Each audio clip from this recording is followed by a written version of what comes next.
বাজারে এই কচু পাতা রোল তো অনেকবার দেখেছেন, কিন্তু এর আসল স্বাদ জানেন কি? আজ বানাচ্ছি কচু পাতার নারকেল বাটা, যাকে অনেকেই কচু পাতা বাটা বা কচু পাতার ভর্তা নামেও চেনেন। চলুন শুরু করা যাক। এখানে 10-12টার মতো কচুর পাতা নিয়েছি বড় বড়।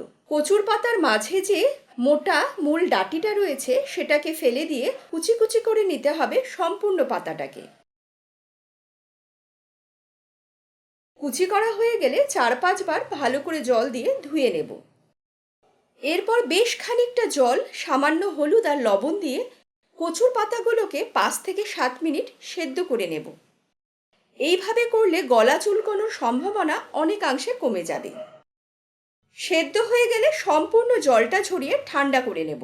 ঠান্ডা হয়ে গেলে চিপে চিপে অতিরিক্ত জলটা ফেলে একটা মিক্সির পাত্রে নিয়ে নেব। এর মধ্যে একে একে দেব বেশ কয়েকটা কাঁচা লঙ্কা। আমি এখন 8টা কাঁচা লঙ্কা নিলাম আর 2টো সরিয়ে রাখলাম। এখানে 1/2 কাপের মতো নারকেল কোড়া রয়েছে। আমি বড় চামচের 1.5 চামচ রেখে বাদবাকিটা ব্যবহার করব এখনই। এছাড়া দিলাম সামান্য হলুদ আর স্বাদ মতো লবণ। মিহি করে বেটে নেব। এরপর খানিকটা সর্ষের তেল গরম করে দেব কালো জিরা। কালো জিরা ভাজা হলেই দেব পেস্টটা আর মিক্সির পাত্রটা ধুয়ে জল, কারণ কোনো অপচয় নয়। এবার গ্যাসের আঁচ মাঝারি রেখে পেস্টটাকে শুকিয়ে নেব। খানিকটা শুকিয়ে গেলে লবণ দেব যদি প্রয়োজন হয়। মিশিয়ে নিয়ে দেব সামান্য চিনি, এতে স্বাদটা ব্যালেন্স হবে। মাঝারি আঁচে রান্নাটা করব যতক্ষণ না বাটাটা থেকে তেল ছাড়ছে, তবে খুব ঘন ঘন কিন্তু নাড়তে হবে। যতক্ষণ বাটাটা হচ্ছে তার ফাঁকে সামান্য সর্ষের তেল গরম করে বাদবাকি নারকেল কোড়াটা হালকা লাল করে ভেজে তুলে নেব।